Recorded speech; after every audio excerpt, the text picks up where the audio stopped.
regular city council meeting for number 28, or for number 8, 2022. Please join me in the Pledge of Allegiance.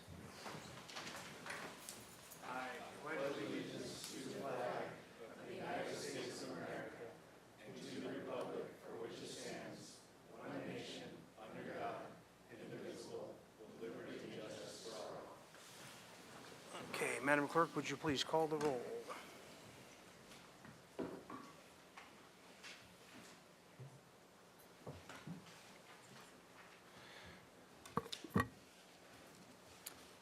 Councilmember Alejandro Gutierrez. Here. Councilmember Sneddon. Here. Councilmember Friedman. Here. Mayor Pro Tem Harmon. Here. Councilmember Oscar Gutierrez. Present. Councilmember Jordan is not present, and Mayor Russ. Here. Alrighty, and we have a ceremonial item. This is going to be a great day. I can't talk already. Ceremonial item to read, please. Yes, National Law Enforcement Records and Support Services Day.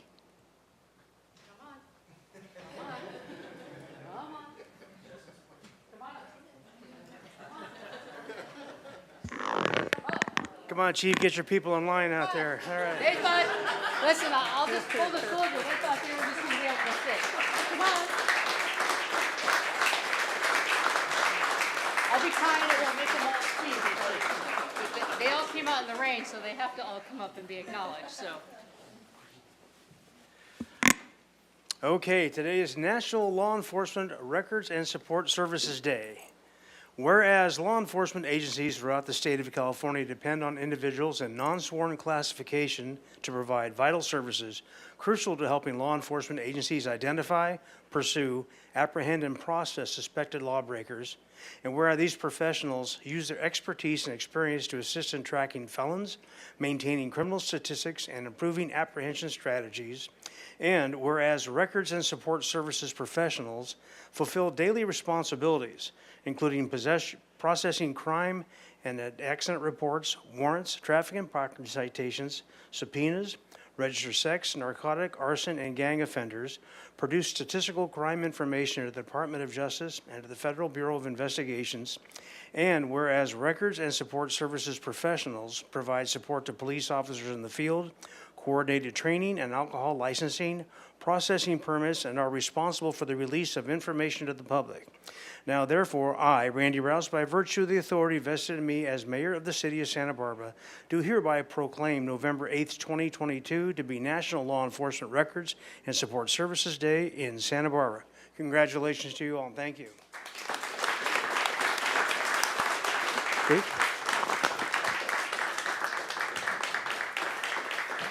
Yeah, that does absolutely require a standing ovation. You know, when we talk about policing and law enforcement, we always talk about, you know, those, you know, that are in a sworn capacity, but ultimately the truth is we could not do our jobs without all of our records and support personnel. They are a vital part of the team. We don't exist without them. You know, all the way from who you see when you come into our lobby, from our records personnel that handle all of our processing and reports, to those that are out in the community, writing parking citations, and making sure that our streets are taken care of in that way, to those that handle our property, those that handle all the way from our registrations to, I probably forgot at least 12 things that's included in with that, because ultimately they are a large part of what we do here in Santa Barbara in our police department. So I think it's very important. Thank you for recognizing them. This is just a small portion of them, but I really want them to be recognized for their work because it is so vital to our community and to our department. So thank you so much, Mayor and council members, for this recognition. We really appreciate it. So, Thank you, Chief, and thank you all very much.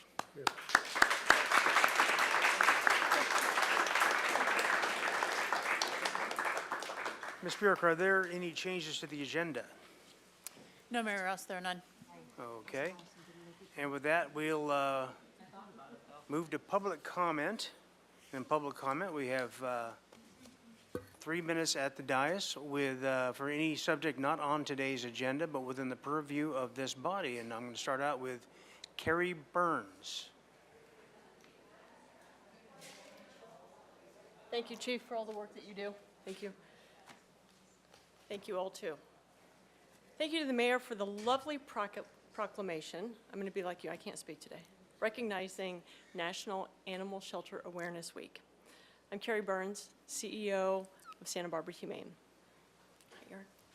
National Animal Shelter Appreciation Week is important because it recognizes the critical work of animal welfare professionals who comfort frightened animals, counsel pet owners in crisis, and serve as matchmakers to adopters, and sometimes all before lunch. These boots-on-the-ground staff arrive early, they stay late, and they spend their days striving to improve the lives of animals and people in our community. They have a complex job that involves herd health and disease control, animal behavior and training, and customer care. They work under difficult conditions, and each day their hearts break and are mended by the sadness and the joy of our profession. Their work ethic is impressive, and their compassion and commitment reminds us that every small act of kindness makes the world a better place. In the past 12 months, 1,604 animals were adopted into loving homes. 21,295 medical procedures brought relief and healing to many shelter animals and family-owned pets. And 525 animals learned confidence and skills through humane training. What's coming up at Santa Barbara Humane? Lots of great stuff. We're hosting a walk-in dog adoption hours at both campuses in Santa Barbara and Santa Maria on Sunday, November 27th and December 18th. And it's from noon to 4, where adoption fees are name your price for dogs 6 months and older. So I expect all of you to come down and adopt. Can't leave out the cats, though. We have adoption appointments are available 7 days a week. But if you want to come in and adopt a cat or kitten, you can walk in from Friday through Sunday, noon to 4, and adopt. Santa Barbara Humane is a local nonprofit, and we've been in this community for over 135 years. We are not affiliated with any national groups, which a lot of people think we are, so everything here is from our community and about our community. For more information about us, our website, our information, and all of our wonderful adoptable pets, just visit sbhumane.org or give us a call. I'd love for anybody to come down and have a tour. We couldn't have accomplished these successes without our wonderful shelter and clinic staff, and I want to celebrate their valiant efforts here today. We're so proud to offer affordable veterinary care, dog training, adoption, and other services to our community. And thank you so much for this honor today. Thank you. Thank you.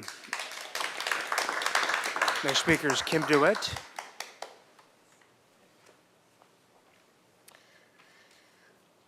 My name is Kim DeWitt, and I'm an animal and client care specialist at Santa Barbara Humane. On behalf of my coworkers and animal shelter employees everywhere, thank you for honoring the work we do. Since joining Santa Barbara Humane a year ago, I've had people ask me how I can work at an animal shelter because they think it would be too sad. While the work we do can be difficult, we celebrate success every day. Sometimes success means an owned animal is getting the medical care it needs from one of our clinics or the training it needs to be a good family member. Sometimes it's welcoming 25 or 30 kittens from overcrowded shelters. Sometimes success is just knowing that the attention you gave a shelter dog was the kindest moment he had experienced in a long time. We work as a team and support each other, and we enjoy making a difference and working with animals. I hope your acknowledgement of our work today inspires the people of Santa Barbara Humane to get to know Santa Barbara Humane and learn about the important work we do. I'd also like to acknowledge that we work with the Latino community as well and would like to repeat my statement in Spanish. Mi nombre es Kim DeWitt y soy especialista en cuidando de animales y clientes en Santa Barbara Humane. En nombre de mis compañeros de trabajo y empleados de refugios de animales en todas partes, gracias por honorar el trabajo que hacemos. Desde que me uní a Santa Barbara Humane hace un año, la gente me pregunta cómo puedo trabajar en un refugio de animales, porque piensan que será demasiado triste. Si bien el trabajo que hacemos puede ser difícil, celebramos el éxito todos los días. A veces el éxito significa que un animal con dueño recibe la atención médica que necesita en una de nuestras clínicas o la capacitación que necesita para ser un buen miembro de la familia. A veces recibe a 25 o 30 gatitos de refugios superpoblados. A veces el éxito es simplemente saber que la atención que le diste a un perro de un refugio fue el momento más amable que había experimentado en mucho tiempo. Trabajamos en equipo y nos apoyamos unos a otros y disfrutamos hacer la diferencia y trabajar con animales. Esperemos que su reconocimiento de nuestro trabajo hoy inspire a la gente de Santa Bárbara a conocer Santa Bárbara Humane y aprender sobre el importante trabajo que hacemos. Gracias. Thank you. Okay, next speaker is Dean Noble.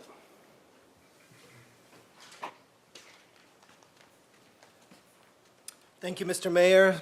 Members of the City Council, Mr. Mayor, I'm here to report that the tree you planted on Arbor Day continues to thrive and is really enjoying the rainfall.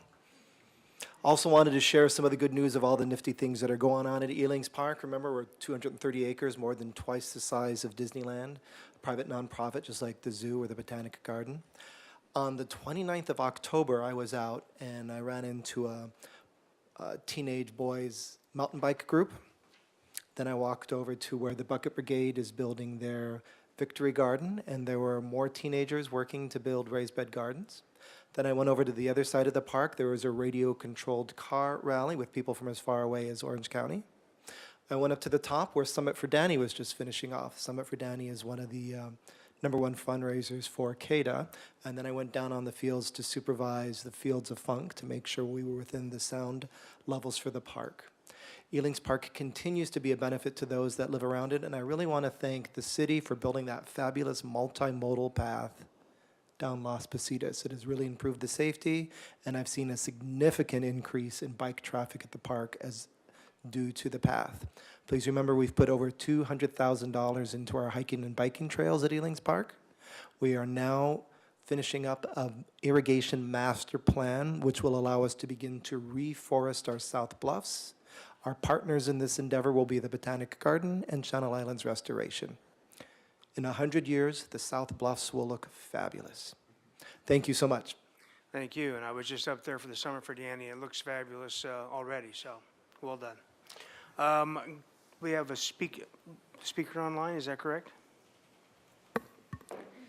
Yes, Mr. Mayor, we have Cassandra Ensberg, who may wish to speak in general public comment or maybe for something later, so let's call on her and then. Okay, can we determine if she's an item number, or Ms. Ensberg? Are you talking it on the agenda or general? Hi, good afternoon. Yes, I wanted to say a brief statement during the public comment now, and then I also, for item 10. Okay, so we'll take your general public comment now. Thank you. What a great community we have, and so what great work by the police, the Humane Society, SB Humane, and the Elings Park. Hooray. Greetings to all of you and to staff and the entire community. I'm here, Cass Ensberg, for AIASB and also the Architectural Foundation of Santa Barbara, representing Kids Draw Architecture. And I'm here to invite all of you, everyone, the entire community, to come to the 33rd Kids Draw Architecture Show and Exhibit this Sunday from 1 to 3 at the Atchison House Gallery and home of AFSB and AIASB at Garden in Victoria. The show will be up then. We'll have our reception. And I also wanted to let you know that this same show will also be a part of the annual AIASB Design Awards and Kids Draw exhibit at the Faulkner Gallery at the library in January. And finally, the Kids Draw calendar 2023 is being delivered tomorrow and will be available at Santa Barbara local bookstores and at the foundation. The cover has an amazing drawing of the front of the courthouse by Chloe Gotsis. And there are 28 drawings of amazing drawings by kids of all ages that are featured in the calendar. So we hope to see you, and thank you and appreciate your support. Thank you. Madam Clerk, are there further speakers online? No, Mr. Mayor, no further speakers. Okay, very good. With that, we will close public comment and move on to the consent calendar. Do you have some items to read? Yes, Mr. Mayor, and yes, 2. Item number 3, restructure of South Coast Housing Inc. loan, Holiday Mobile Home Park, 1212 Punta Gorda Street, ordinance introduction. Recommendation the council introduce and subsequently adopt by reading of title only, an ordinance of the council of the city of Santa Barbara approving a restated loan agreement with South Coast Housing Inc., a California nonprofit public benefit corporation, secured by a restated deed of trust and new 90-year affordability control covenant imposed on real property located at 1212 Punta Gorda, and authorizing the community development director to execute such agreements, subject to approval as to form by the city attorney as necessary.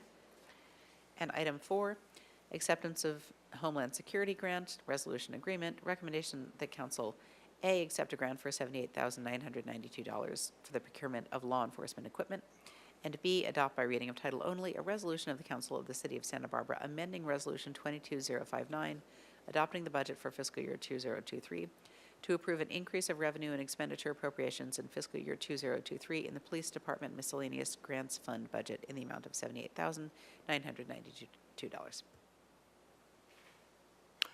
All right, very good. Are there any items that anybody from council needs to pull off the consent calendar? And do we have any public comment on consent calendar? Yes, Mr. Mayor, we have Dan Viano. Okay, and you which, can you identify the item, please? I am, Mr. Viano, I will unmute you and you can go ahead. I believe he's speaking on item 3, which I just read into the record.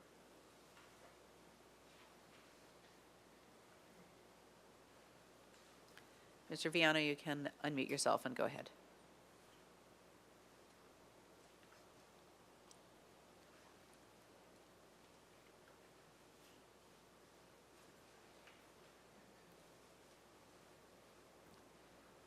Mr. Viano, you can go ahead. I think you're unmuted.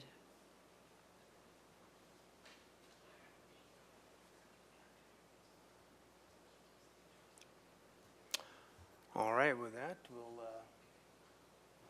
conclude consent calendar, and then I will entertain a motion for the consent calendar. So move consent. So moved by Eric Friedman, Second. second by Oscar Gutierrez. May we have a roll call vote, please?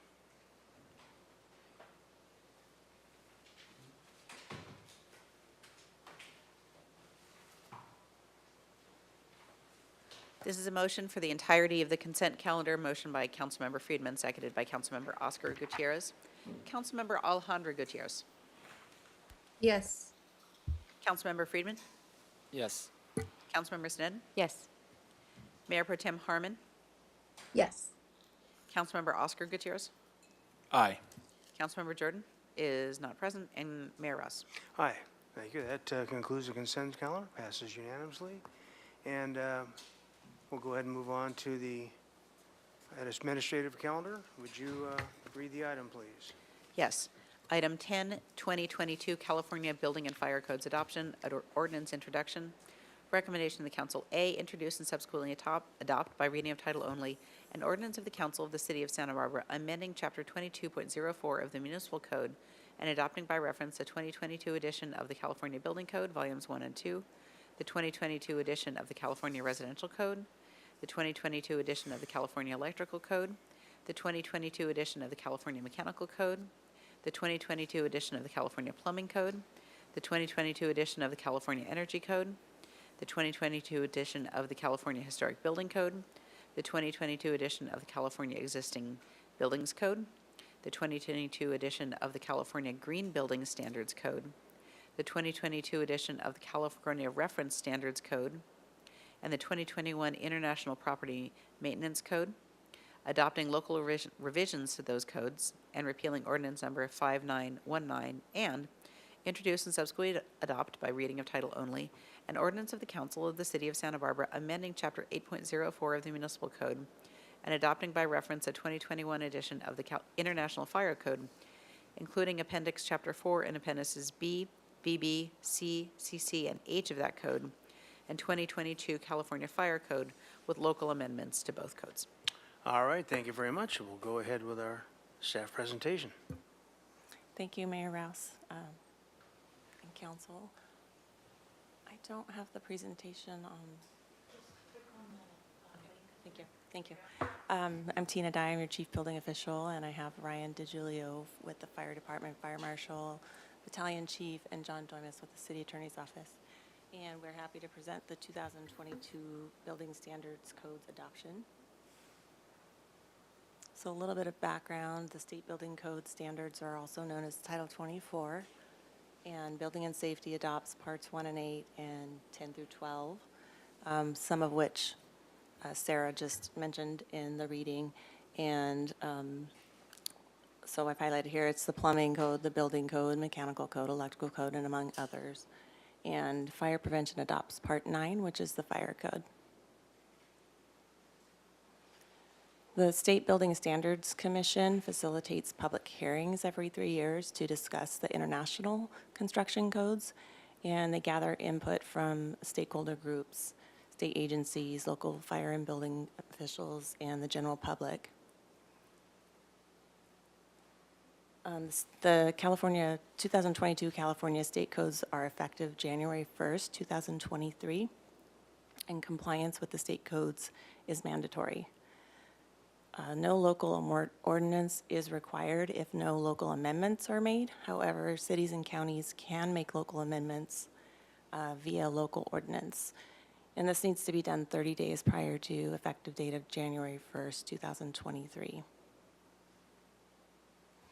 So the local amendment making process, there are some rules that we have to abide by. The amendments that we make have to be more restrictive than the minimum state standards. And they have to we have to make findings that fall into one of these 4 categories: climatic, topographical, geographic, or administrative. And the state law also requires us to hold 2 public hearings, this being the first, which is the introduction and first reading. And we are required to notice these meetings for 2 successive weeks prior to the meetings. Second reading and adoption will hopefully be next Tuesday on November 15th. Building and Safety did some voluntary outreach prior to making our first draft to Ordinance Committee, which included a public survey, and that went out to our local stakeholder groups and to recent applicants. And after we analyzed that data and requests, we held a public workshop virtually to discuss those findings, or those requests rather, sorry. And then on October 11th, we took our draft with amendments to Ordinance Committee, and a request was made by one of our local design professionals to codify alternate designs for restrooms in public facilities. So Ordinance Committee directed staff to do some research to see if we could make that happen. And staff did that. We have a local amendment that we added that facilitates alternate designs for restrooms other than separate facilities for men and women. That includes single-user restrooms and signage requirements. And we wanted to make council aware that there is a new Senate bill that just recently got signed, Senate Bill 1194 for public restrooms. And this authorized a local governing body to require new facilities or renovated facilities for public restrooms be designed, constructed, and signed for all genders instead of the design standards for separate facilities for men and women. We do believe that our amendment that we added provides more flexibility for property owners because they can choose to design separate facilities or alternate designs. So if you look at attachment 2 and 3, we have our code adoption matrix tables, and they're organized by code and section number, amendment type, description of the amendment, and then the local finding that the state will need to honor our amendments. So this cycle, we have a few minor amendments. We're removing a requirement. This is for the construction codes, not fire code. We're removing a requirement for a permit for drainage at walls that are otherwise exempt from a permit. We're requiring a permit for residential walls and non-retaining walls if they're concrete or masonry built. We're adding a provision to facilitate alternate restroom designs, single-user restroom facilitation, and we're changing the number of required Board of Appeals members to form a quorum from 5 to 4. And for the fire code, we are changing the number of required Board of Appeals members for a quorum to 5 to 4, from 5 to 4 to coincide with the building code change. And I also wanted to highlight that we've been deemed CEQA exempt from our planning department.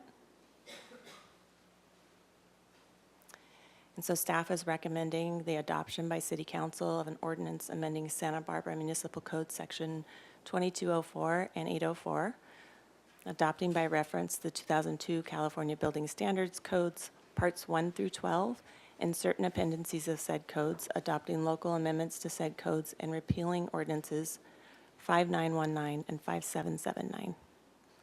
This concludes the presentation, and again, Ryan with the fire department is here, and John Doimus for questions. Thank you. Thank you. Questions from council members? Ms. Sneddon?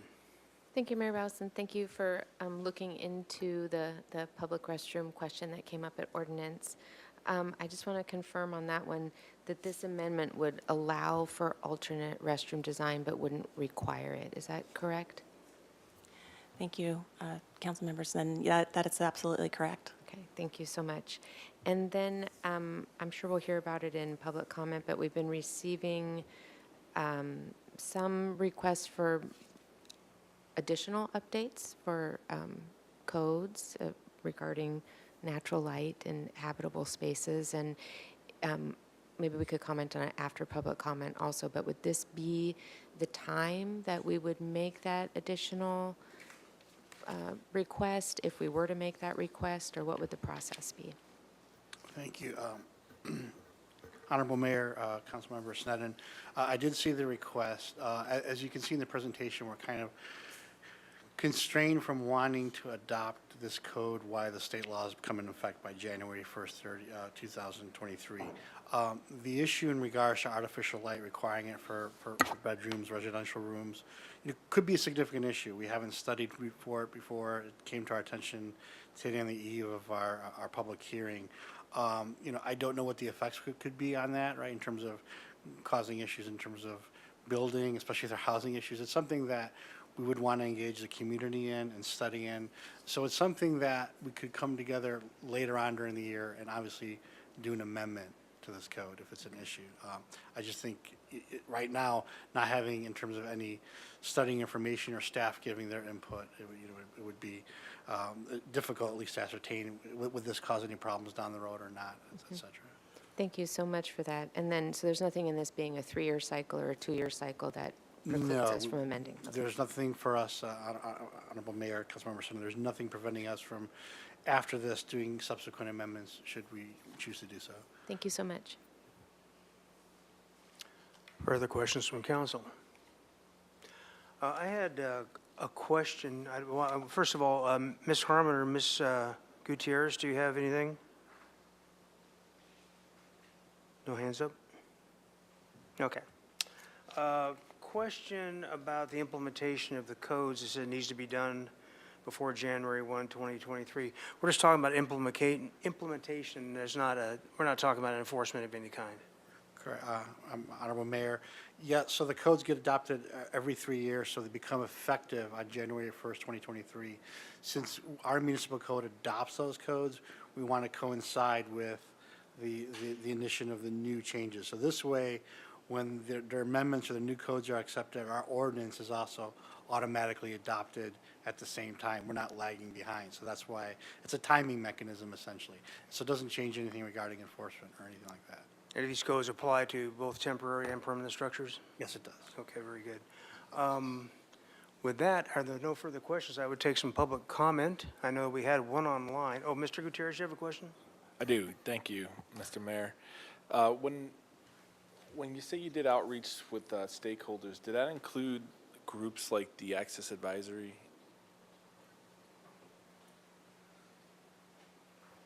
Thank you, Mayor Rouse and Councilmember Gutierrez. We held, Mark Aguilar has that specific information for you, and he can let you know. Mr. Aguilar. Am I on? Good afternoon, Mr. Mayor and Councilmember Gutierrez. So our outreach was to emails affiliated in the past year with any building permit cases, and that might have ranged from a property owner, an applicant, a design professional, homeowner. And there was about 1,400 emails that went out to notify those folks. And then specific groups that received emails were the AIA, Santa Barbara Rental Property Owners Association, Contractors Association, the Association of Realtors, and the SB Board of Appeals. So nobody from the Access Advisory? That's correct. Okay.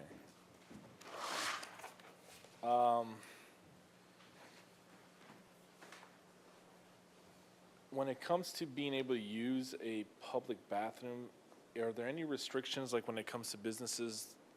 Can a business deny you use of their bathroom?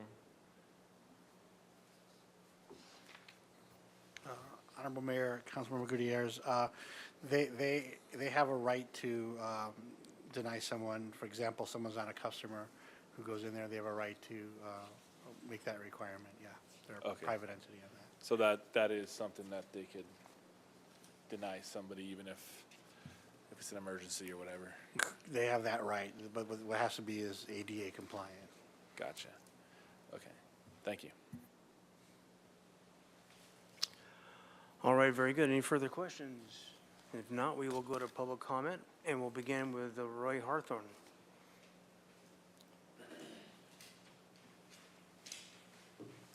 And Mr. Harthorn, you have 3 minutes, please. Thank you. My name is Roy Harthorn. I'm a building code consultant, contract plan checker for city and county agencies, and I am one of your former city building officials, having served the city between 1985 and 1996. A year ago, I was asked by multiple parties in Santa Barbara, including the AIA and a lot of design professionals and private parties, whether windowless bedrooms, such as are being proposed by Charles Munger and the UCSB administration for a student housing project, were allowed by the California Building Code. Upon checking, I was surprised to learn that a long-term building code requirement that dates back to 1927 and was standing all the way to 2007 had been changed, where it allowed the designer to substitute natural lighting with artificial lighting. And it just slipped into the code, in part because there were 3 model codes at the time this took place, first in 2000, and it was consolidated into one single nationwide international building code. And it was a big document, and it was essentially combining the ICBO west of the Mississippi, the Southern Building Code, south of the Mason-Dixon line, and the BOCA code all into one code. And it was a mandate by the federal government to do so. Otherwise, they were going to take over building code enforcement themselves. So it happened. However, in California, there was a tricky period when this code was first published, and it was the recall of Gray Davis. And that complicated code adoptions for a period of 5 or 6 years. And so this code did not actually make it to the Building Standards Commission until 2005, and it wasn't adopted until 2006. So this kind of sat on everybody's shelf for 5 or 6 years without necessarily reading every page. And this one code section was changed. And when I realized this, and here I am a professional plan checker, I was surprised. How did they do this? And so I called standing members of the Building Standards Commission, colleagues with ICC, and colleagues with the California Building Standards Commission, and I learned from them that it slipped through. They literally had no public comment about it. They had very little public comment about the entire code. It was just such a massive document that it slipped through. And quite frankly, these individuals whose job it is were surprised as well. Since then, the AIA and these professional organizations have asked, well, how can we fix this? Well, there's essentially three routes. One, through the ICC themselves at the national level. Second is through the California Building Standards Commission on the state level. And third, through the local level. And in talking with those various officials and those agencies, all of them said the best way of dealing with this problem and this mistake, and they recognize this mistake, was to get local support for it. You need grassroots support to get it onto the agenda of these committees and also to see that So, Mr. someone. Hawthorne, you're Yes. pretty far over time. Okay. Do you have a I'm- final suggestion then? I'm actually now going to throw the microphone over to Cass Engberg. Okay, very good. Because I've assisted the IA, and they have written a corrective section that could easily be added. It's one sentence. All right, we'll Thank go you. on to Ms., we don't have any more public comment that's here, right? Okay, so we'll go to Ms. Ensberg. Thank you. Hello, can you hear me? Yes, we can.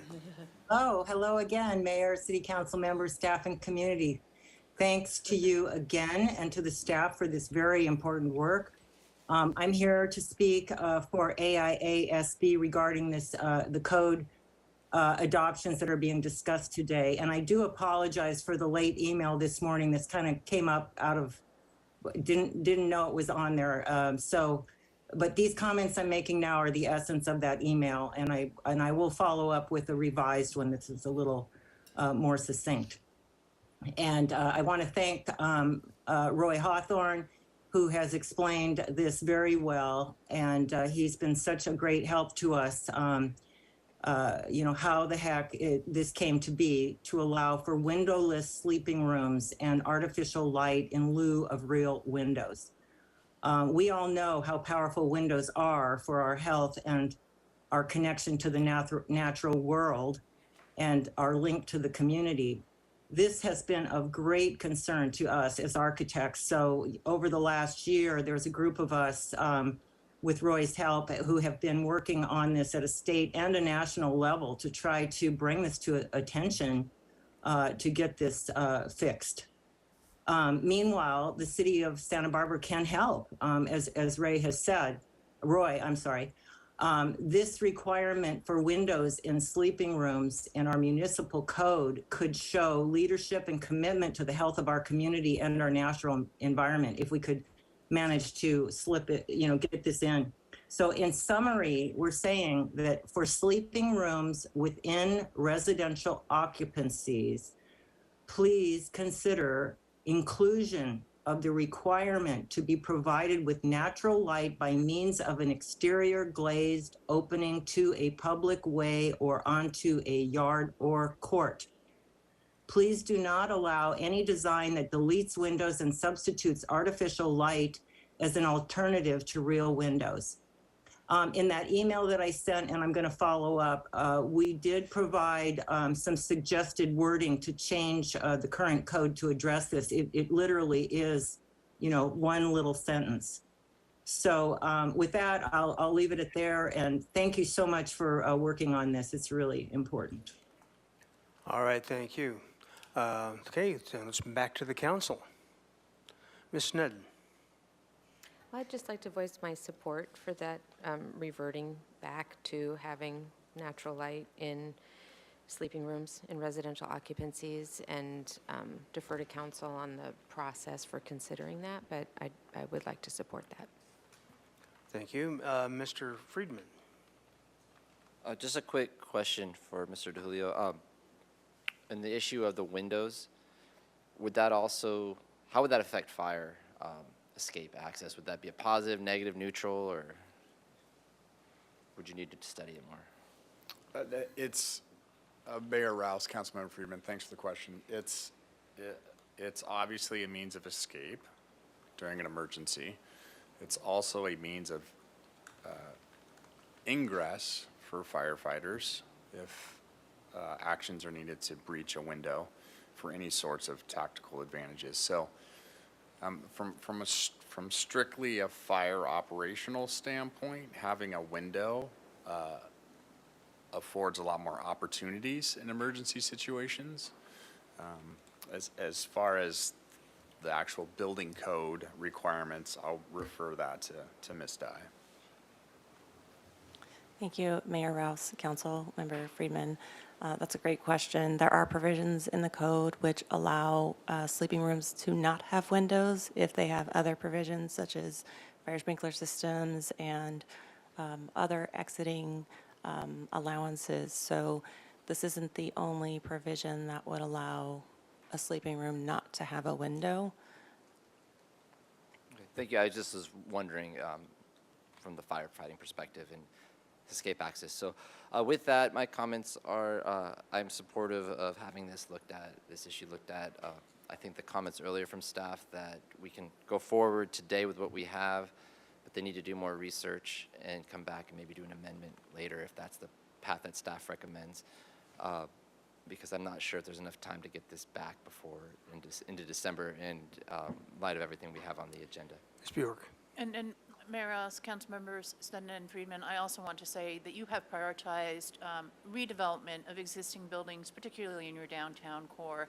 And whereas I think natural light is very important, the requirement for exterior windows on sleeping rooms might preclude redevelopment of much-needed housing in your downtown core. So I do think this is a study that needs, an issue that needs a closer look, rather than, it may be a simple answer, but you may be having some unintended consequences from a simple answer being proposed today. So certainly encourage you, if you are interested in having further work done on this, to direct that staff add that to their workload, and I will remind you that that workload is very, very high, and we're prioritizing at this time trying to get things through our building process. Thank you for that, and all the more reason today. That issue, I think, would be more in studying in the future, coming back with that, but going forward with the bulk of these recommendations today, the rest of the recommendations today. And I just want to appreciate all the work that staff put into it in the ordinance committee, and so that would be where I'm at is going forward with what's here today and that issue, getting more information. I think you raised some good points, Ms. Bjork, on some of the other council priorities that might be unintended consequences, but that we need to have the time to look at that. So thank you. Yeah, I too appreciate, as much as I agree with the comments about natural light, I know of a couple of projects right now that are part of adaptive reuse that are not going to have that feature. And I wonder, without, I'm not an architect or designer, so I don't know if that would preclude some future adaptive reuse, which I find problematic since that's really something we're trying to prioritize right now. And Mayor Rouse, I want to point out the projects that I think you're referring to do have natural light. They don't have exterior windows, but they have natural light to the buildings themselves. Well, the one I'm thinking of, that'd be really interesting to see where they got that from, but okay. I'll go with it. I'm sure you know more than I do about that. In any case, I agree with Mr. Friedman's comments on going forward and getting getting the staff recommendations done. And with that, if there's no further comments, I entertain a motion. Anybody online, by the way, comments in terms of our colleagues? I haven't. No comments from me, Mayor Rouse. Wow, that's unusual.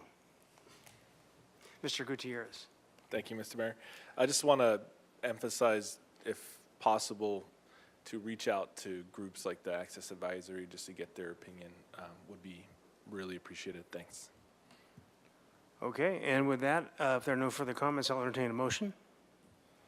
I'll move the staff recommendation and then direction to figure out the process to revisit and study the light issue in light of the other priorities, but come back to us on when and how that could fit in there. Second. Moved by Friedman, second by. I'll second.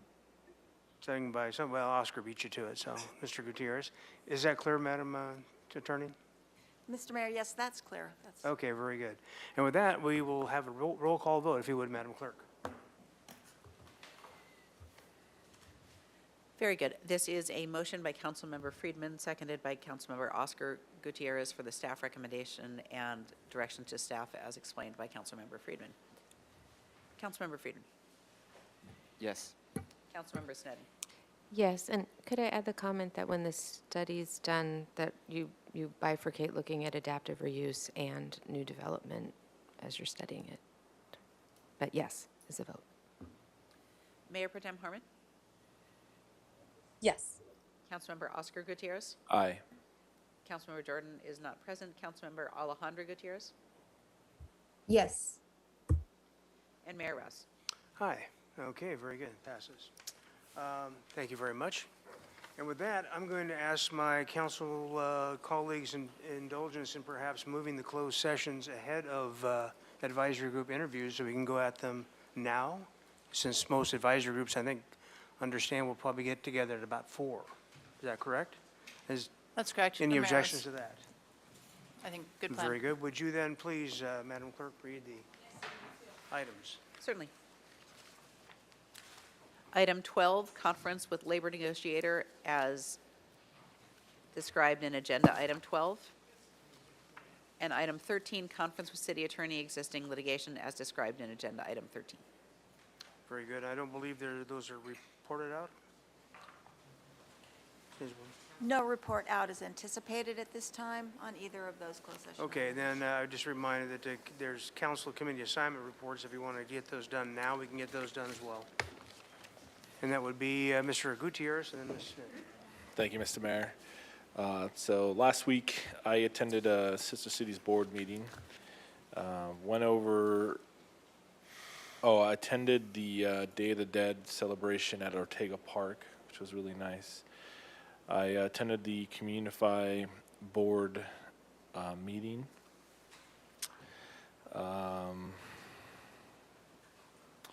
Attended the SB Act collective gratitude event they had at Alameda Park, where they thanked a lot of volunteers that help with the homeless advocacy and outreach for our community. Attended the Elected Leaders Forum, and also attended the state funding check presentation to PAL, the Police Activities League, to be able to fund more trade union education opportunities for the youth in our community with Senator Monique Limon and Eric Friedman and Mayor Rouse. Also attended the groundbreaking for the Olive Mill Roundabout construction, and that was attended by Congressman Salud Carbajal and also County Representative, County Supervisor Doss Williams. I attended the Ken Williams Barbecue at Mesa Park, and that was nice. I attended the Salute to Teachers from all over the county at the Music Academy, and also attended the Hispanic Chambers Mariachi Festival fundraiser at the Carrillo Rec Center. That was really nice. And that's about it. Thank you. Very good. Ms. Sneddon. Thank you, Mayor Rouse. I attended a meeting of mom and pop property owners as part of our housing crisis ad hoc task force. It wasn't the complete committee, but I did meet with 7 members of that group. Attended the Elected Leaders Forum addressing homelessness, and very powerful personal accounts there, and the collaboration with county and other city agencies. And CCRB, a short meeting, but have a clean audit, which was not surprising. Also attended one of the Create State Street outreach efforts on the 700 block of State, and the Library on the Go van was there, and it was a successful event getting public outreach and input. And then also with you, Mayor Rouse, attended the Riviera Association meeting. Very good. Mr. Friedman. Thank you. I also attended the PAL event with Councilmember Oscar Gutierrez and the mayor, and just want to thank Senator Limon and PAL for all they're doing to support our youth and offer real important career opportunity paths. It's going to be a really important part of what we're able to offer our youth here. also attended the Salute to Teachers, and it was really great to see not only the teachers, but the support staff, everybody that came down, and it was everyone from throughout the county. So it's just a reminder that we're all one county, and to bring everybody together for a night to celebrate our teachers was really powerful. And I want to thank the county ed office and Cox Communications who put that event on, and it was a really well done event and much needed positive reinforcement of all that's going on in our schools.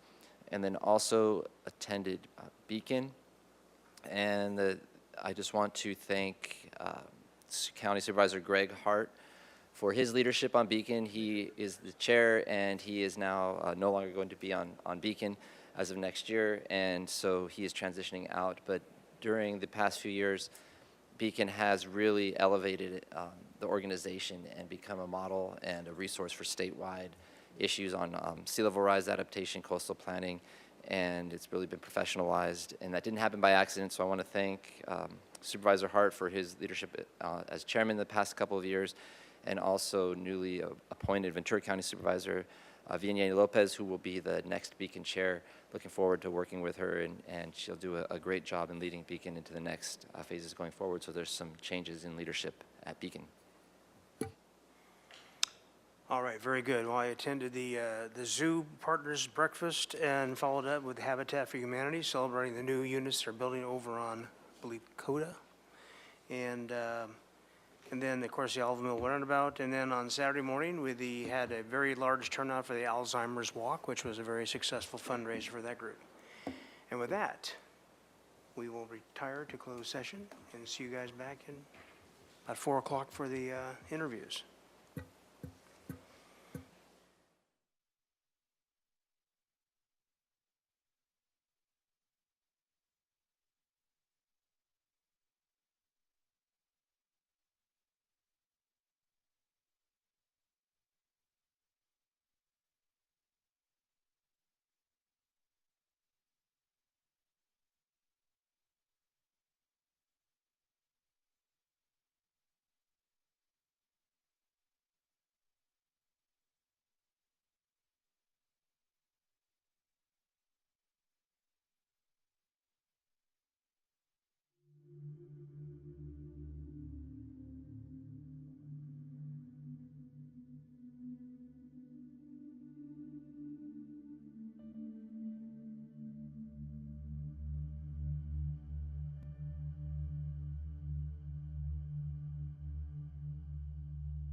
Meeting back to order, and we're up to item 11. Would you read the item, please, Madam Clerk? Interviews for city advisory groups. All right, very good. So thank you for coming in for interviewing this evening, and I will call folks up by the order that the committee show up on our agenda. When you come to the dais, would like you to spend about 3 minutes max. There's a little timer on the dais there, and then we may have questions for you. So when you come forward, please give us your name and, of course, the committee that you're applying for. If you're applying for more than one committee, that's fine. You can just do the one interview. Just let us know which other ones you're applying for and the order that you'd prefer to be have them considered in your case. So we'll start out with the Access Advisory Committee. Anybody here for that? How about the Airport Commission? I thought I recognized somebody out there. Hello, Mayor Rouse and members of the City Council. I'm Dennis Houghton. I'm a resident of the city of Santa Barbara and a proud member of the name Upper Mesa. I'm applying for reappointment to the Airport Commission. I've enjoyed the past 4 years as an airport commissioner. Since being appointed in December 2018, I've attended nearly 50 Airport Commission and other ancillary city meetings. I'm currently serving as vice chair, elected by my fellow commissioners in January. As chair of the Air Service Subcommittee, I have a particular interest in improving our commercial air service to our community. I'm particularly pleased to have thoughtfully engaged with airport staff to help bring Southwest Airlines to our community, which has improved service and competition. If Henry Thompson was still our director, he would say I was a PIA. I would not give up on getting Southwest here when I started my term nearly 4 years ago, and we've done it. I plan to remain focused on improving commercial air service and encouraging competition to further reduce airfares. The former FAA economist, Peter Ivory, who spoke here last week actually, stated that each mainliner jet servicing SBA brings in nearly $600,000 annually in revenue for the city of Santa Barbara. That means no extra costs, but revenue to our city, which is very much needed. As a member of the Noise Abatement Subcommittee, I plan to work with airport operations staff for them to meet airline executives and what I call coaching to help them maybe jimmy their schedules to leave a little later in the morning and maybe a little earlier in the late evenings. We should also study a voluntary noise departure for jets departing to the west, perhaps a 45-degree turn to the southwest past the Deveroy Slough. One of the most important projects at the airport is the design and construction of the Southfield terminal renovation and the new parking structure. I plan to be highly engaged in this project to meet the needs of our citizens. Recently, the terminal has been quite crowded through the TSA security area and gates 1 and 2. Also, a new, more efficient baggage system is very much in need. I also serve on the Ground Transportation Subcommittee. As we plan for the new parking structure, it'd be worthwhile to have a shuttle stop from the new Amtrak station being constructed in Goleta to the airport. Commuters from Ventura may favor flying from Santa Barbara versus Burbank and LAX. I'd also like to see a community-wide campaign to save our 1930s era historical General Western Aero hangars. I've been engaged in this effort for some 3 years. I am a bit of a history buff, and when you think about the modern airline industry, it really started here in Santa Barbara with the United Air Terminal. I have some experience here. Many of the city council members I've seen at various Channel Islands restoration events, and I was the board member with Channel Islands Restoration who raised the motion to have our executive director, Ken Owen, to pursue the purchase of 102 acres of the West Mesa and the San Marcos foothills.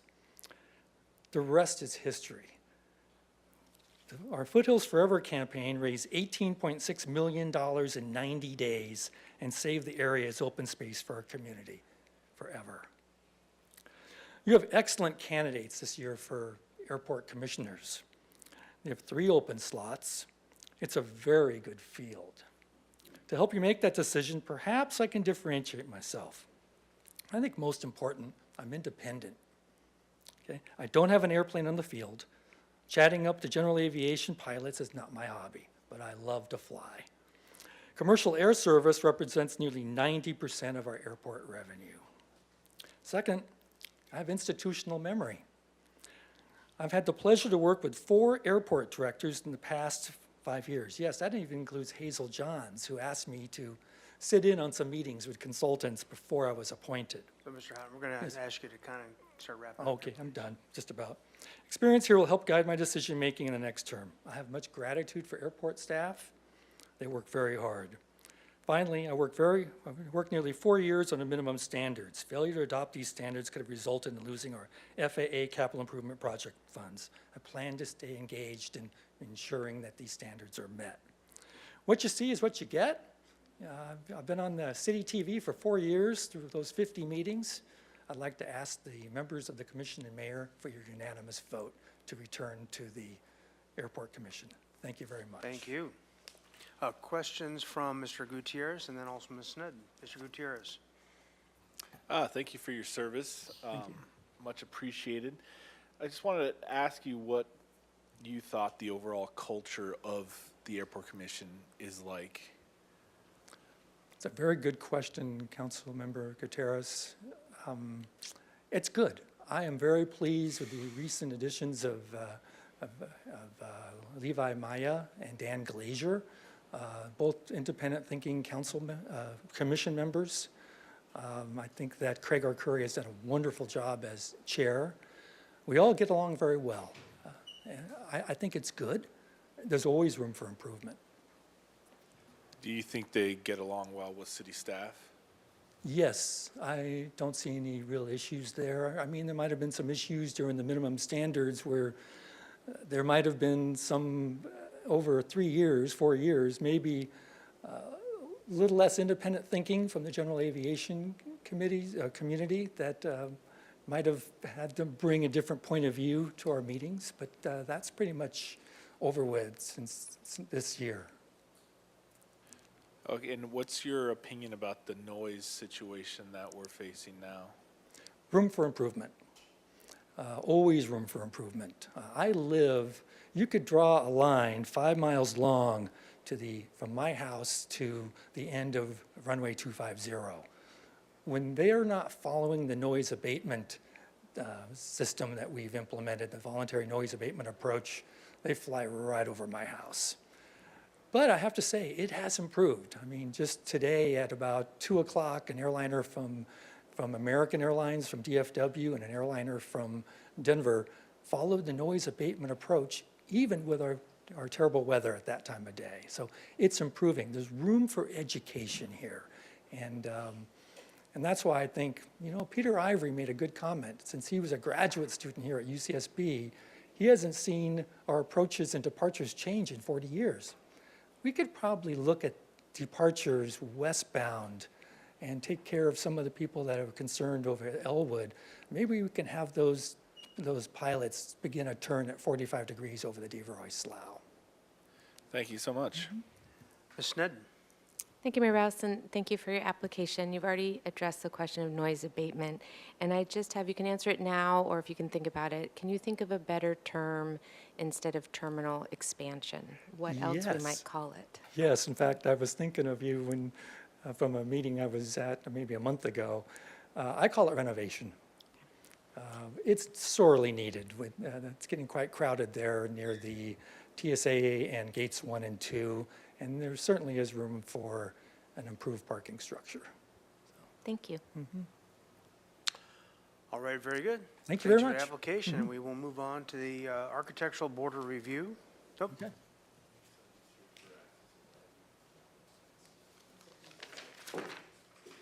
Oh, very good.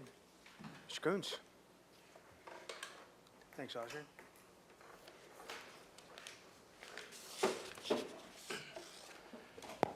Good afternoon, Honorable Mayor, council members. My name is Nick Coons, and I'm applying for reappointment to the Access Advisory Committee. I was born here in Santa Barbara and lived here most of my life. I'm a homeowner, husband, father of 2, pet rescue advocate, and I attended both Santa Barbara City College and UCSB, before my 30-plus year career in computer programming. 20 of those years were spent managing the marketing and support websites for the world's largest real estate management software provider. I have served the city as a member of the Access Advisory Committee, as well as the Building and Fire Safety Code Board of Appeals since 2015, and I wish to continue to advocate for the community's disabled members. I also currently serve on the Board of Directors for the Tri-Counties Independent Living Resource Center. I have previously served as the Webmaster and Information Technology Chairperson for the Little People of America, a nonprofit organization that provides support and information to over 7,500 people of short stature internationally. Over the years, I have similarly served a number of area nonprofits serving the disabled. I have been an advocate for accessibility since I learned to talk. I am more familiar with accessibility laws than most, having been exposed to them as they were being developed. My mother was appointed by then President Ronald Reagan to the National Council on Disability, a 15-member committee tasked with drafting the legislation that we now know as the Americans with Disabilities Act.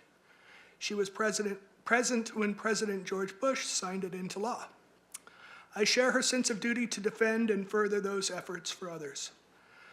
Of the 5 potential qualifications for this committee, I can proudly check all of the boxes. In my years serving this municipality, I have demonstrated my understanding of the Americans with Disabilities Act, Title 24 of the California Building Code, and Section 508 of the Rehabilitation Act. Professionally, I have worked as both a consultant and a contract engineer relating to accessibility in technology. This past year was a particularly productive one for the Access Advisory Committee. We have a good group of people who work well together, and I look forward to continuing to advocate for this community's disabled members. And with that said, I'm more than happy to answer any questions you may have. Thank you, Mr. Kuntz. Are there questions for the applicant? Mr. Gutierrez. Thank you, Mr. Kuntz. I appreciate everything you've been doing for us and the community. I just kind of want to pick your brain a little bit about what you would like to focus on if we do reappoint you for another 4 years. I think, as Ms. Shu pointed out a couple weeks ago, there's a lot of opportunities with the ADA transition plan. We have, the Access Advisory Committee has developed a accessible parking zone. I want to call it a program, but there's problems with that terminology. We've been calling it an initiative, and we've gotten over 3 or 5 years of working at it. We got 6 new blue APZs in the downtown area recently, and there's a lot of room for more of those, and I'd like to continue to advocate for those. I hadn't thought too much about all of the accomplishments because we just reviewed them recently with Ms. Shu, so I came more thinking about what you might not know about me personally. I mean, if you have plans for the next 4 years, like, Yeah. what would you want to focus on? Because, yeah, we went over all the Yeah, accomplishments just the recently. transition plan is definitely one. I'd love to see increased budgeting in accessibility expenditure. And maybe you guys can help with that. I understand that the Downtown Parking Committee is going to be looking at budgeting as it relates to accessibility. And I was disappointed to know that staff has not brought that question to the Access Advisory Committee. So there's a lot to be done, and plenty of things to work on. Thank you very much. Thank you. All right, thank you. Thank you, Mr. Kuntz. We will move on then to the, I already mentioned the Architectural Board of Review. I don't think there's anybody here for that. Arts Advisory Committee, come on up, please.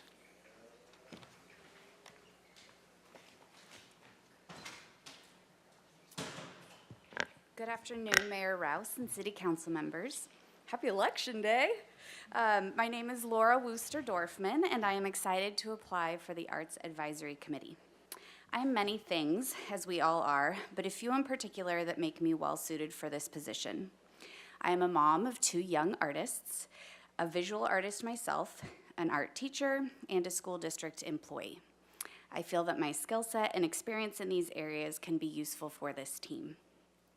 I attended UCSB, Go Gauchos, for undergrad and grad school and was an art major with an education minor. I currently work for the Santa Barbara Unified School District as a teacher on special assignment, or TOSA, at the district office. I work with all of our schools, teachers, and many students around topics like equity, mental health and wellness, community building, restorative approaches, and more. I hold a teaching credential in art and was previously a teacher at Santa Barbara High School, teaching jewelry, sculpture, and student leadership for nearly a decade. Outside of work, I quilt, sew, create jewelry, and have previously worked in assemblage, paint, paper making, and bookmaking. I also explore creating collaborative art as social commentary. And though I am definitely not a performance artist, I appreciate them deeply. I think that working with such varieties of people and arts through many different projects and endeavors has perfectly prepared me to work on a city arts committee. I spoke to a current committee member and can devote the time necessary to the committee and also look forward to working with the folks currently serving. I know a bit about what they do, including working with county arts organizations, working through grant processes, and advising on different arts projects. Through my work in Santa Barbara Unified, I focus a lot on equity and appreciate the work that Santa Barbara does to make the arts accessible to all and would like to contribute to this effort. From museum access to public art installations, school programming, grants, murals, opportunities to create art, festivals and parades, First Thursdays, performances, and concert series, I believe the arts are for all and look forward to participating in the process that helps to make this possible in our city. Thank you. Thank you. Any questions for the applicant? Mr. Gutierrez. Thank you, Mr. Mayor. I'm the liaison to the Arts Advisory Committee, so I attend most of the meetings. Awesome. Where would you say you would want to focus in the area of art of Santa Barbara? Like, what would you like this committee to focus more on than what they're already doing? So I think I would want to first learn more about, I've talked to committee members about in general what they do, but more specifically what they do, and I would also love to see data that they've collected on public art installations, participation in art opportunities, to try to figure out where there's a need and any gaps that we can address and fill for making art more accessible to people, whether that's through opening up more performances that are free to students or families that couldn't otherwise afford it, whether that's bringing more things to the city like pianos on State Street, things like that, that people happen upon and then get to engage with that they maybe don't plan for, or whether it's, we went to a celebration recently at the Museum of Art that was family friendly. A lot of people came, free access to the museum. So I know a lot of that's happening, but I would love to look at data about what is being utilized and where there are gaps to see what the focus could be, and just learn from past members and not rush in with a hurricane in my own agenda just to take over the world, because I'm not here for that. I just want to participate and work collaboratively on what they've been doing and see where there's room for growth. Okay, thank you. Yeah, All right, thank you very much. thank you. Anyone else for the Arts Advisory Committee? Come on up, please. Good afternoon, Mayor, City Council members. Thank you for your time. My name is Serena Lee. I'm a working artist here in Santa Barbara. I'm also a graduate of Brooks Institute. I'm interested in serving on the Arts Advisory Committee because I would enjoy being more active in our local and art communities. My time is flexible as I work as a freelancer. I'm currently managing a 3,000 square foot art studio and work as the art assistant to the studio assistant to the artist. I'm also a gallery assistant at the Architectural Foundation of Santa Barbara, in addition to various clients and jobs around Santa Barbara. I have a passion for art, but I also have a passion for how art impacts the environment and the community. In a previous life as a wedding photographer, I worked with many different vendors across multiple professions to ensure a smooth and beautiful wedding day. In my experience running photography workshops at Brooks Institute gave me valuable tools for working with large groups and the talent to compromise to create a comfortable setting or moment for all. I am always in pursuit of a creative endeavor. This would be a new venture for me, working on a city council or city committee, but I enjoy trying new things, and I want to give back to the community. I want to participate more in local events, meet more people, and be active in the art community as well. Currently, I am learning about quarter horses because I am going to be starting to make some promotional films for a local quarter horse farm that I'm part of. And it's not something that I expected, but I'm really enjoying it. So I expect that this would be a fun and creative adventure for me. I am also, excuse me, I'm a little nervous. I enjoy trying new avenues for creativity. So I'm kind of up for whatever. I like collaboration, I like compromise, and just meeting new people. So I would be delighted to serve on the Arts Committee and would do the best to my abilities. Thank you. Thank you. Are there any questions? Mr. Gutierrez. Thank you, Mr. Mayor. What do you shoot on? Sony, actually. Oh, nice. So do I. Do you have anywhere where I could possibly see your work? SerenaLeePhoto.com.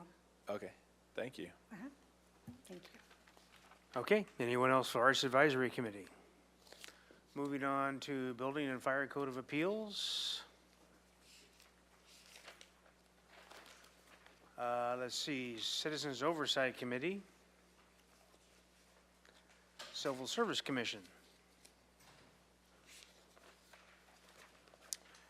Community Development and Human Services Committee.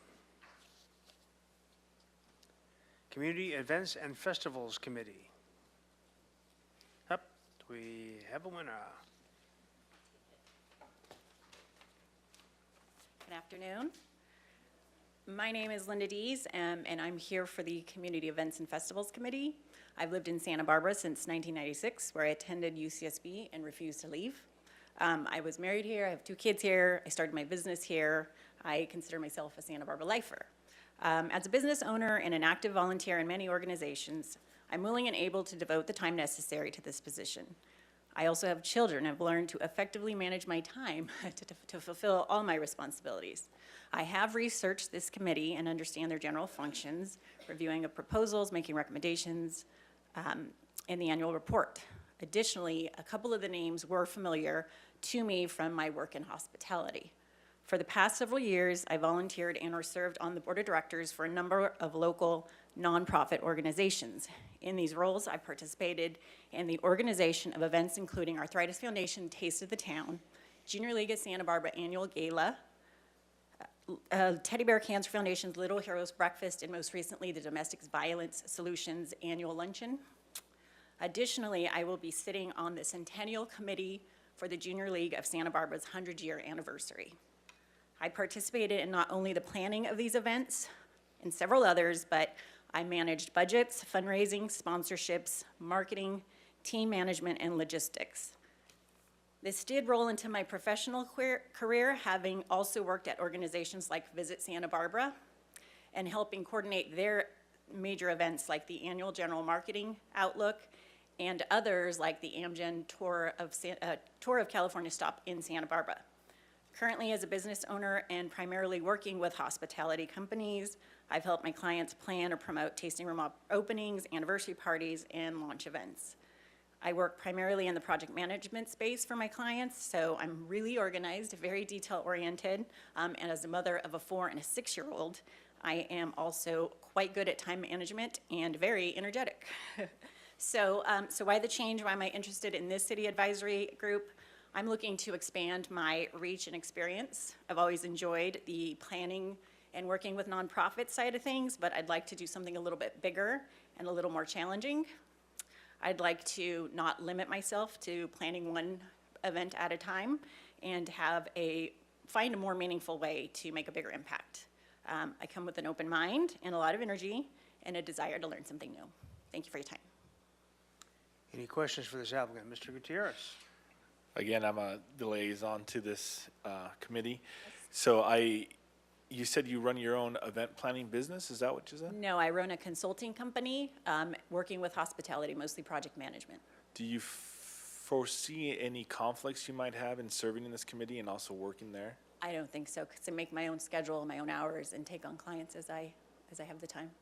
Okay, so you wouldn't necessarily take on a client that would benefit from your position on this board? No. Okay. All right, thank you. Yes. Thank you. Further questions? All right, thanks very much. Thank you. Anyone else for the Community Events and Festivals Committee?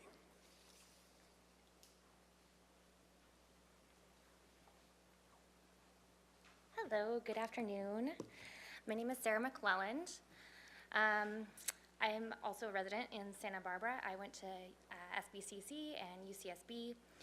I'm now a homeowner and wife and have lived here for almost 20 years, much like Linda.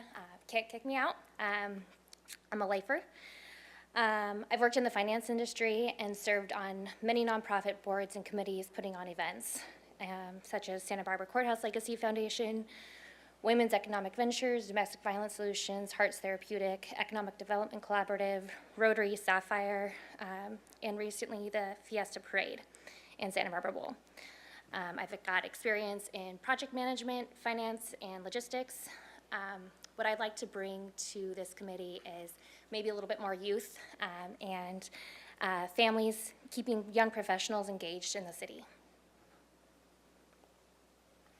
All right, thank you very much. Any questions for the applicant? Mr. Gutierrez? Yes, how do you plan on doing that? I don't know. I don't really have a set plan on having people more engaged. I guess I've worked with the Rotary quite a bit. Being a young professional, I actually helped start the Rotaract committee in Santa Barbara like 5 or 6 years ago, and keeping young professionals engaged in Rotary. And I found that making the events more youthful and kind of gearing them towards active events helped. And so hopefully maybe I can rejuvenate something like that again. Okay, thank you. Thank you. Thank you very much. Anyone else for Community Events and Festivals? County of Santa Barbara Library Advisory Committee. Okay, Creeks Advisory Committee. I recognize that person. Ms. Owens? Good afternoon, Mayor, council members. My name is Penny Owens, and I work for Santa Barbara Channel Keeper as our Education and Outreach Director. It has been my honor and pleasure to serve on the Creeks Advisory Committee for the past term, and I am seeking reappointment. My background, I studied biology and environmental science. I am well versed through my work and also just my personal interest and passion in watershed and issues related to the environment within the scope of the work of the Creeks Committee, and it would be an honor to continue serving. I think with my past experience on the committee, I bring a perspective of history and an understanding of past projects and can help bring new committee members on board more quickly. So thanks for your consideration and happy to answer any questions. Any questions for Ms. Owens? All right, thank you. Thank you very much. Moving on to Harbor Commission. Anyone here for Harbor Commission?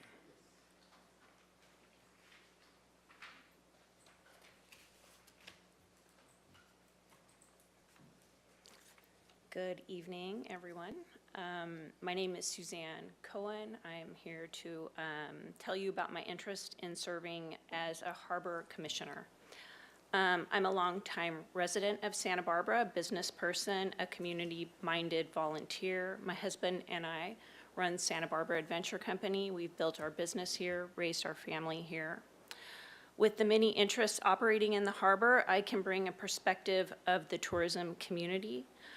For the past 20 years of my life, I've been tied to Santa Barbara's tourism industry, first working in the hotel industry and currently with my husband directing Santa Barbara Adventure Company.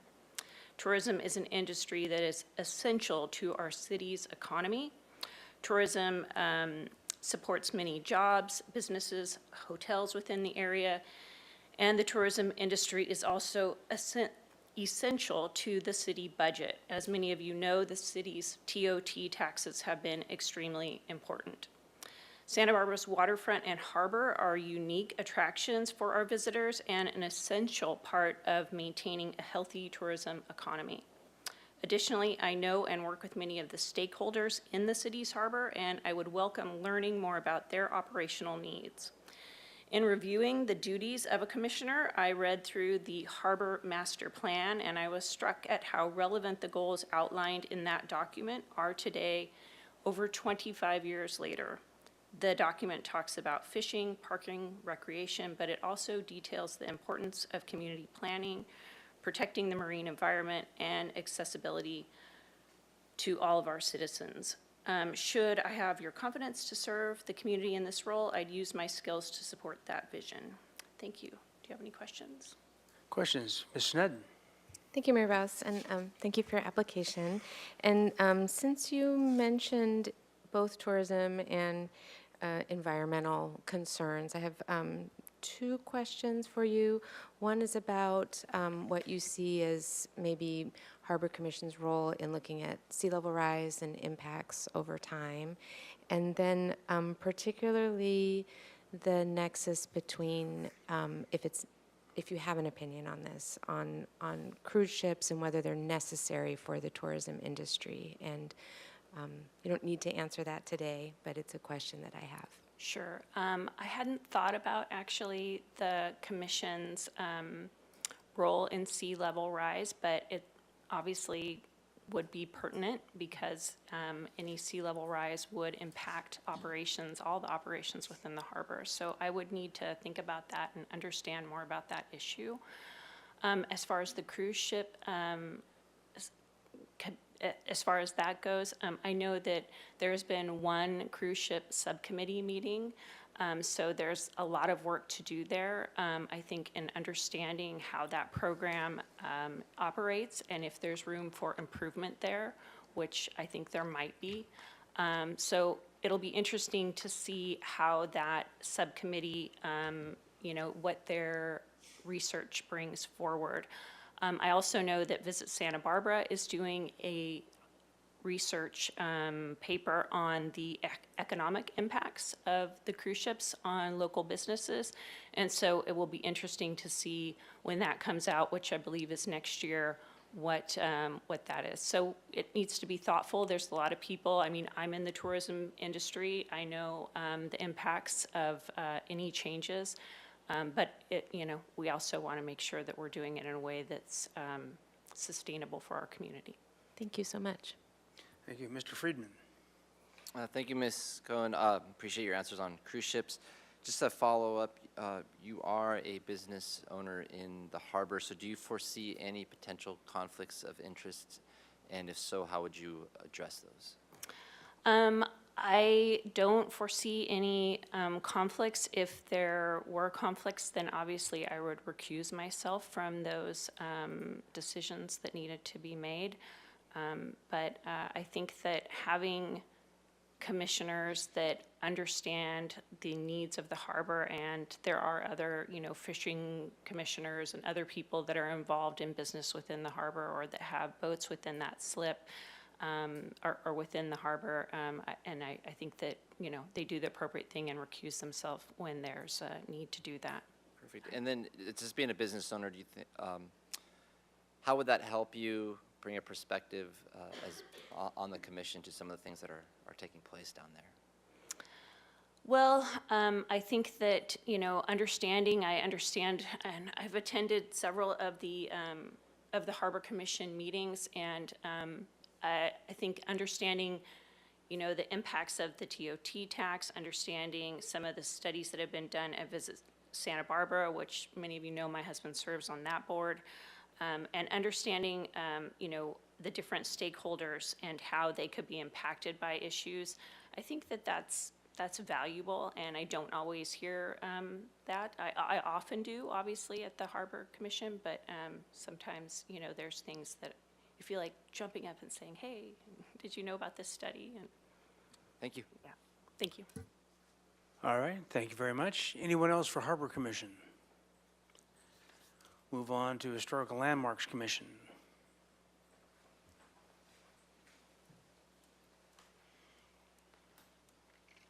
got another familiar voice. Mr. Lilly. Good evening, Mayor and City Council. My name is Robert Woolley. It has been my pleasure to serve on the Historic Landmarks Commission over the last 4 years. It's amazing how fast 4 years can go.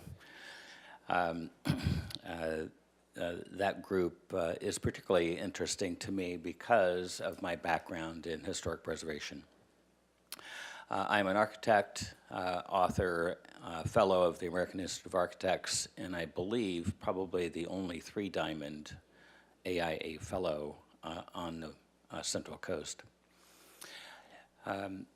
My interest is the care and stewardship of historic resources in the city of Santa Barbara. We've made significant progress with a new historic resources ordinance. I designed and crafted the nomination form that's in that ordinance, have written and crafted many nominations for historic landmarks, currently writing a number of them now. And I'm recently retired, so I'm delighted to give more time where I can and look forward to serving on HLC should you reappoint me.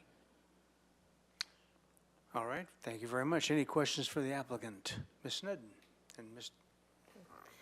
Thank you, Mr. Uli, for your service Thank you. and dedication to HLC.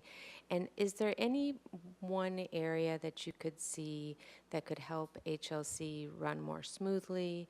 Or we've tried a couple of joint meetings. I don't know if that's something that's helpful. If you have any ideas for keeping HLC relevant and in good communication, if there are any.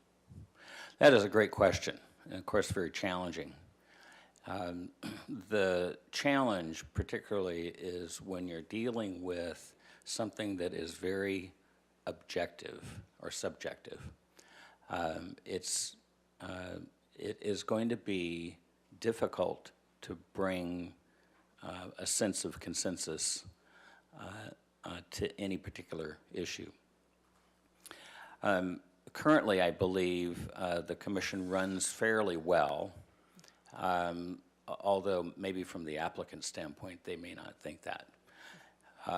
You know, any design review body has a challenge in bringing the members of the review body together in consensus. It is also very important for a member not to make up their mind before they walk in the room. That is evidenced when a commissioner is really, stout on a particular point. My own experience is, I may feel one way or another about a particular project, but then when I get in the room and you listen to the concerns of the general public, you listen to the applicant, you're paying attention to the other commissioners, you wind up changing what you think about a particular matter, which I think is important in the democratic process. Having a strong chair that can manage that conversation is important, and I think our current chair is pretty strong in that regard. And of course, it would be naive of me to say there's no room for improvement. There's always room for improvement in anything. But I think for the HLC, and particularly maybe the staff of the HLC, to inform, educate, and help the applicants understand what the steps are in the process. It takes time to kind of work through the fine detail that HLC deals with on a regular basis. You can't really speed that up in a sense. So it is challenging for sure. And I look forward to helping the HLC navigate through all that. Thank you so much. Thank you for your service. Thank you. Thank you, Mr. Gutierrez. Thank you. You mentioned that you're rated 3 diamond, is that right? You have a Yes. 3 diamond rate. Can you just explain what that means? Within the hierarchy of the American Institute of Architects, there are associate members, which are non-licensed individuals, and then there are regular members, which are licensed members, and they get a gold pin. And then there are fellows. Of the more than 100,000 members of the American Institute of Architects worldwide, there are only 3,000 fellows, of which I am one of those. Of the fellows, there are fellows. And there are 1 diamond, 2 diamond, and 3 diamond fellows, and I'm a 3 diamond fellow of the fellows of the American Institute of Architects. Fellow of fellows. That's impressive, thanks. Since you served for 4 years, can you describe the culture of the board? Like, I'm not familiar with it. When I say describe the culture, I don't mean like rate it as good or what have you. I kind of want more descriptives of like, you know, it's eccentric or it's diverse or it's boorish, because I hear a lot from the community, so I just want to hear from you that's actually there, you know? Yeah. Thank you. That's a great question. Well, for sure, we're eccentric. You know, our architects tend to be highly creative problem solvers, and we look at things quite differently than others do. We all bring our own little, you know, little touch to it. I would say overall, HLC is a collegial body of individuals that may have strong opinions on certain things. Each one picks up, and you kind of get this as you watch the hearings. One member may focus on the quality of lighting of a project. Another member may focus on whether the elements of the building have historic precedent in them, and where do those historic precedents come from. And we're always looking for the precedent to be demonstrated. So you want that corbel detail as an example. So where'd you get that corbel detail? Well, I was in city council and I saw that corbel detail. It looked pretty good. I thought I would use that on my project, that kind of a thing. Others are broader in their interest and concerns.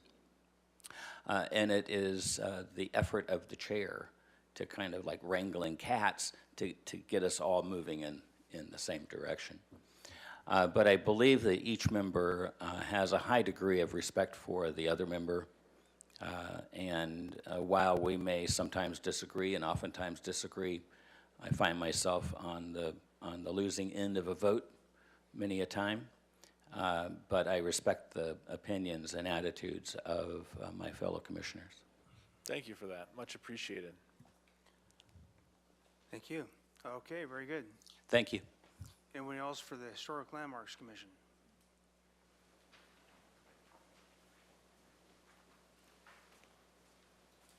Good afternoon, Mayor and council members. My name is Thomas Sekula. I'm applying to the Sign Committee and the Historic Landmarks Commission. Some background, I was born and raised here in Santa Barbara. I've been working here. I've worked at 2 architecture firms here in town, worked on a number of design and typography projects throughout my career.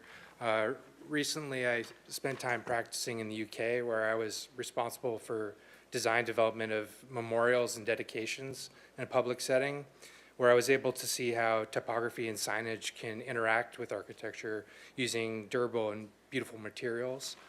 My master's thesis at the University of Notre Dame was titled "The Reurbanization of Santa Barbara." It allowed me to study the history of planning and development in Santa Barbara and propose future solutions that build on her historic origins. Santa Barbara is one of the very few Western cities that has maintained a very deliberate interest in the beauty of its own built environment. With recent discussions on the development of State Street, I would like to offer my time in continuing that tradition here in Santa Barbara. All right, thanks very much. And between the 2 committees, do you have a preference in terms of order?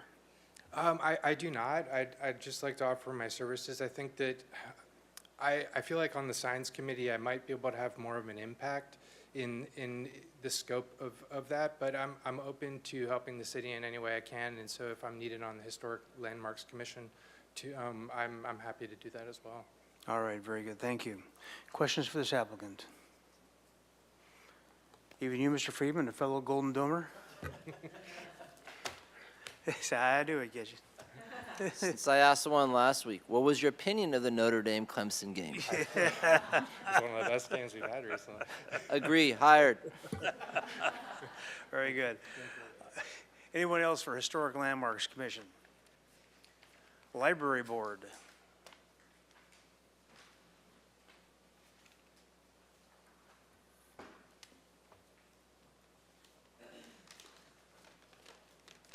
Good afternoon, City Council. My name is Nancy Henderson. I've lived in Santa Barbara since 1985. I have raised 4 children and volunteered over the years in many different capacities. When my family was young, I was a volunteer fundraiser with Arts Outreach, where I also did some grant writing along with fundraising to bring art to the school children and to the elderly. I've been an antique dealer appraiser for the past 20 years and am a researcher by default. I'm a huge supporter of early reading and feel it is pivotal to personal enrichment and understanding of our world. Libraries for me are a welcoming place for all people to come together for community, information, resources, and support. It's been called a people's university regardless of any socioeconomic status. The collections and services a library offers should reflect the opinions of all, including less popular views and leanings. All right, very good. Any questions for the applicant? Mr. Gutierrez. Thank you. What would you like to focus on if you were appointed to the board? I'm a great reader, and I feel it's very, very important.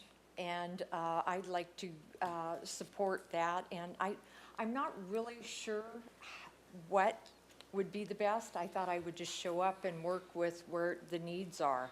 But I think the focus on reading, because I'm a great reader, I'm there twice a week at least. Nice. And I love our library. It's doing a beautiful job for the community. Thank you so much. You're welcome. All right, thank you. Anyone else for Library Board?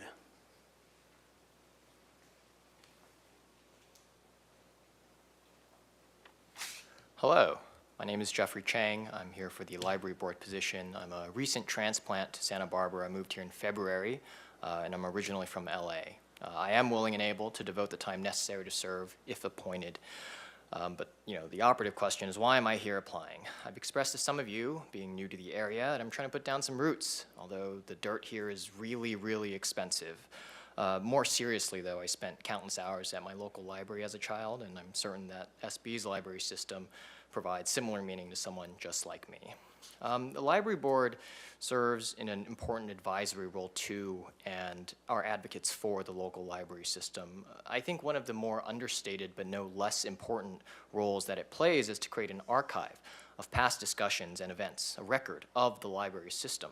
And there's a lot one can learn from those archives. Most of it is what one might typically imagine, let's call it symptoms of a healthy bureaucracy, but it also gives a good sense of where the board can be helpful and step in. So, for instance, in the March 2013 board meeting, Board Chair Eric Friedman indicated that he would be sending a response letter to a very dissatisfied mother of a library patron due to some lost item process. Okay, so from that I can infer that board members may be useful in doing some blocking and tackling for employees of the library and being helpful in interfacing with library patrons and the public at large. My day job as an investment analyst has helped me develop a certain facility for synthesizing numbers into a narrative. I think that's a useful skill that I offer, but the most important thing I can offer is really initiative, which I believe I've meaningfully demonstrated throughout this appointment process. I've had very productive, helpful, and informative conversations with nearly every single member of council related to the library board, and I've spoken with the library director as well on this topic. I'm happy to do the work, and I'm excited to continue. I don't have any pet projects in particular that I'd like to promote. At the last presentation as City Council, the library director noted a potential initiative to spin off certain services to other better suited organizations. I think that's interesting, but again, no pet advocacy projects here. I think the library has more than enough on their hands as it is. I'm happy to answer any other questions regarding this.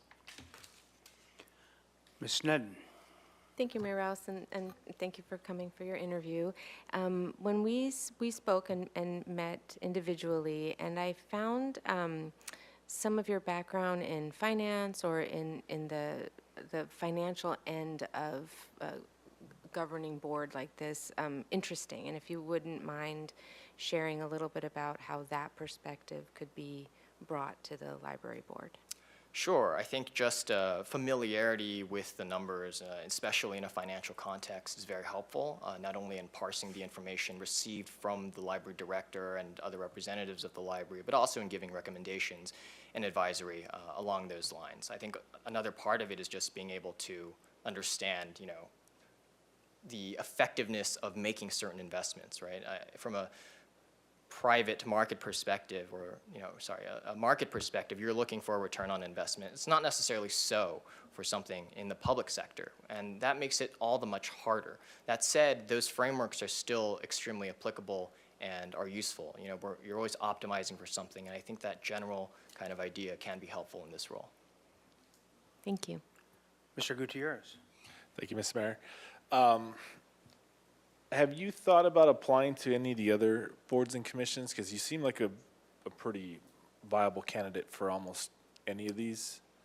Yes, I've considered applying to other groups. I just haven't spent the time in going through all of them so far. The library is just one that caught my eye and one that I figured would be a great place to start given my own personal connection with the library growing up.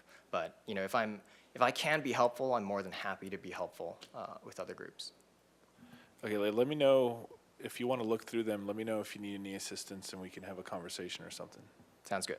Thanks. Mr. Friedman. Thanks. Councilmember Gutierrez actually was where I was going with this, because you and I had both met Mr. Chang, and there are other commissions, and it's just a reminder to applicants that you can apply for more than one on your application. So you can apply for up to 3. So it is something for other applicants, put it in there, and if there's something else you wanted to be considered for. But I just want to say I appreciate our conversation that we had and your understanding of the budget, and the fact that you went back and read the minutes and found one when I was on there. It was pretty impressive to me that you went back and did the research on the minutes. So I just appreciate you stepping forward and putting your name in. Thanks for the opportunity. Okay, thank you. Any other applicants for the library board? Living and Wage Advisory Committee. Neighborhood Advisory Council. Parks and Recreation Commission. Did you say the Neighborhood Advisory? I'm sorry, which one? The Neighborhood. Oh, yes. Come on up, please. Good evening, Council. My name is Ann Pena, and I'm applying for the Neighborhood Advisory Board. And I had been on the advisory board 2 years ago before the epidemic of the COVID.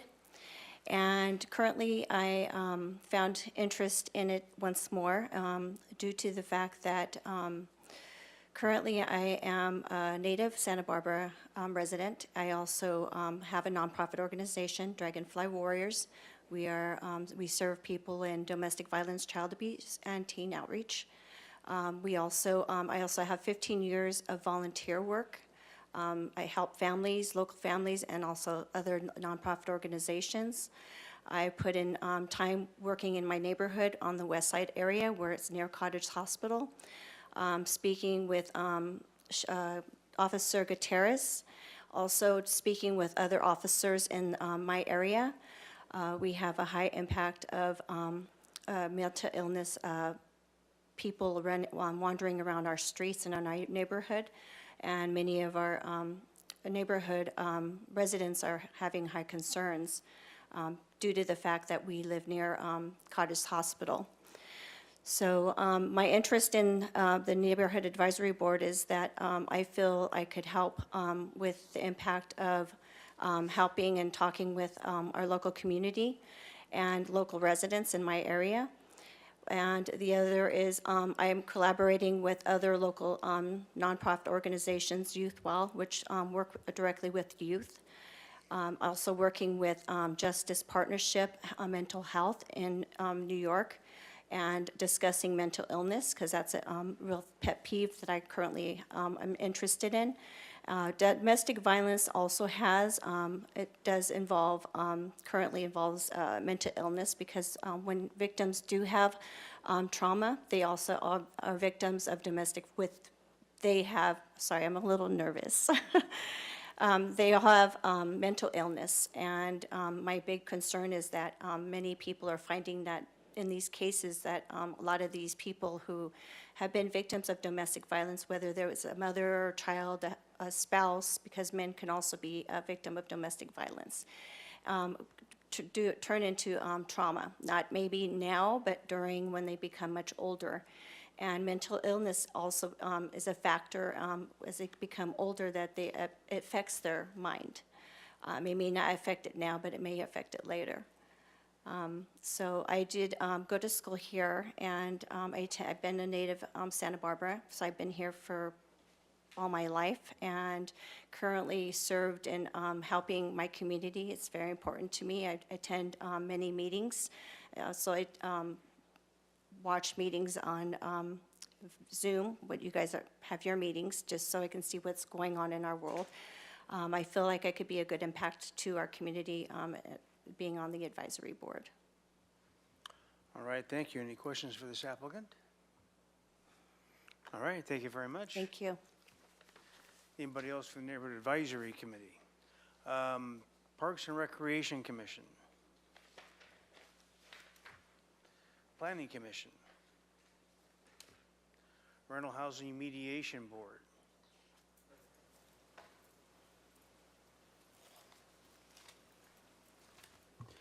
Good evening, Mayor and City Council members. Thank you for your time and your attention today. My name is Rigoberto Gutierrez, and I'm not related to the City Council Gutierrez, but and I lived in Santa Barbara for now 15 years. Went to UCSB, and I never left. I would like to be reappointment for the Rental Housing Mediation Board. I've been there for 4 years. I feel like I enhanced my mediation skills. I also work for the Housing Authority of the City of Santa Barbara as an on-site manager. I am bilingual. I can speak both Spanish and English. Also, I used to be a community organizer, so I'm well familiar with the community here. I know this program benefits both the landlord and the tenants in a way that it prevents, going to court. It could be very expensive. Sometimes through this mediation, we find ways that both parties win. I also have a great relationship with staff, Andrea, and the rest of the team. I really love this program because I think it helps both landlords and tenants. So I'm just here to request to be reappointed. If you have any questions for me? No. All right, anybody have questions for this applicant? All right, thank you very much. And I believe we've talked to everyone in the audience, and with that, we will adjourn. Thank you very much for coming in and applying.